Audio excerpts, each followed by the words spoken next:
अस्सलामुअलैकुम, my name is Aayat and welcome to my channel. आज हम लोग क्लास 10th के चैप्टर नंबर 4 को स्टार्ट करेंगे। सबसे पहले हम लोग एक्सरसाइज नंबर 4.1 के नोट्स को स्टडी करेंगे और मैं आपको हर क्वेश्चन को एक्सप्लेन करूँगी कि कैसे वो क्वेश्चन हुआ है। सबसे पहले एक्सरसाइज 4.1 का फर्स्ट क्वेश्चन है ये वाला, 7x minus 9 over x plus 1 into x minus 3। Okay, let's start. हम लोगों ने क्या करना है, पार्शियल फ्रैक्शन के क्वेश्चंस को हमेशा इसी तरह से सॉल्व किया जाता है। इनका यही मेथड है कि सबसे पहले हम अपनी वैल्यू को लिखते हैं, ठीक है। अगेन हम लोग क्या करते हैं, इसके नीचे वाली ये जो वैल्यूज़ है ना, इनको हम लोगों ने अलग-अलग करके लिखना होता है। जैसे कि मैंने यहाँ पे लिखा है a over x plus 1 plus b over x minus 3, उसको मैंने इक्वेशन नंबर 1 a का नाम दे दिया।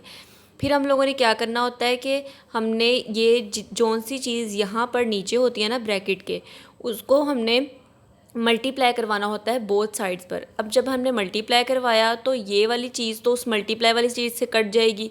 उसके बाद जब इसी चीज़ को अगेन हम यहाँ पे मल्टीप्लाई कराएंगे तो ये x माइनस 1 जो होगा उसके x माइनस 1 से कट जाएगा और बाकी बच जाएगा x माइनस 3। इस तरह से b वाले में हमारे पास बचेगा x प्लस 1।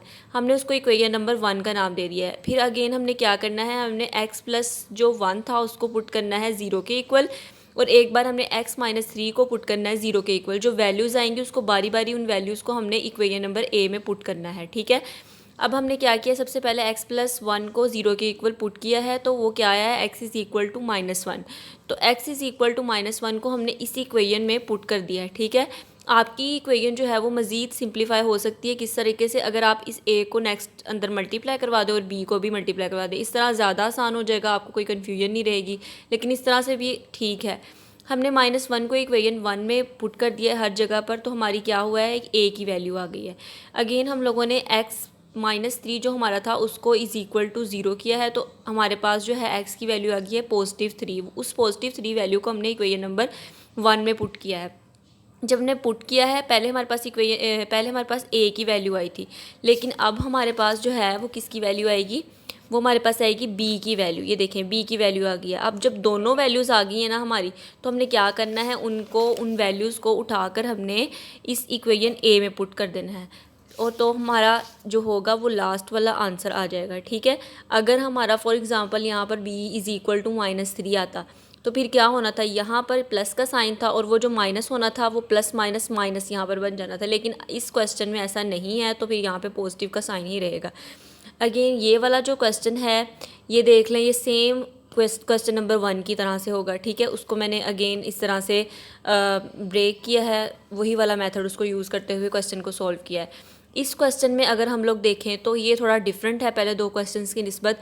यहाँ पर हम लोग अगर इस 1 के ऊपर स्क्वायर लगा दें तो कोई फ़र्क नहीं पड़ेगा, और आपको पता है a square minus B square किसके इक्वल होता है, a प्लस बी, और a माइनस बी के इक्वल होता है। यहाँ पर मैंने वो उसी तरीके से उसी मेथड को यूज़ करते हुए इस इक्वेशन को थोड़ा सा सिंप्लीफाई कर लिया।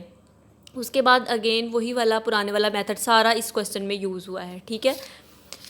फिर उसके बाद आ जाता है हमारे पास क्वेश्चन नंबर 4। क्वेश्चन नंबर 4 में हमने मिडिल टर्म को ब्रेक किया है, क्योंकि हमें यहाँ पर भी क्वेश्चन पहले वाले हमारे क्वेश्चंस की तरह से हम लोगों को देखें इस तरह की फॉर्म बनानी है, ठीक है। पेयर्स बनाने हैं हम लोगों को।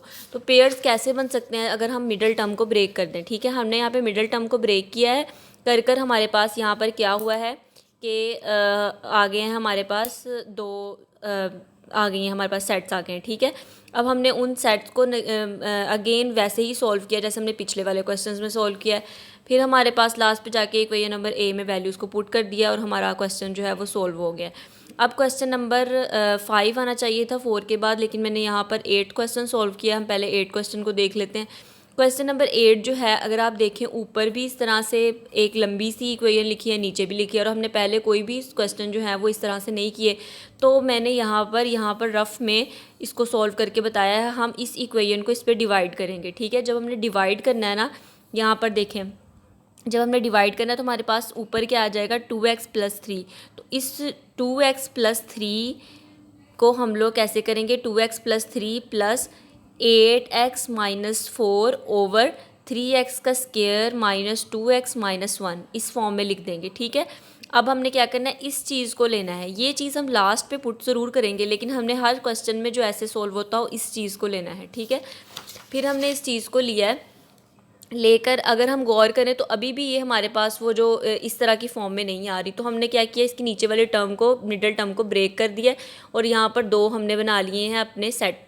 ठीक है, अब वो क्या हुआ है, हमारे पास ये वाली जो टर्म आई थी इसको अगेन हमने पिछले वाले क्वेश्चंस की तरह सॉल्व किया है। ठीक है, ये हमारे पास आया है जी ए का आंसर और इस तरह से ही हमारे पास आ गया है बी का आंसर। फिर हमने इक्वेशन ए में हमने अपनी सारी वैल्यूज़ को पुट कर देना है। ठीक है, इक्वेशन नंबर ए जो थी वो हमारी कौन सी वाली थी, इक्वेशन नंबर ए थी हमारे पास ये वाली इक्वेशन। ठीक है, इसके अंदर हमने अपनी वैल्यूज़ को पुट किया है।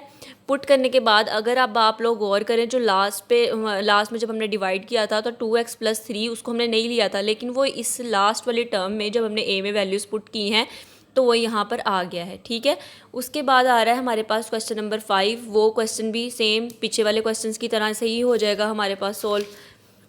यहाँ पर हमने लास्ट पे जाके इक्वेशन नंबर ए में वैल्यूज़ पुट कर देनी है। क्वेश्चन नंबर 6 भी उसी तरीके से सॉल्व होगा जैसे पीछे वाले क्वेश्चन सॉल्व हुए हैं।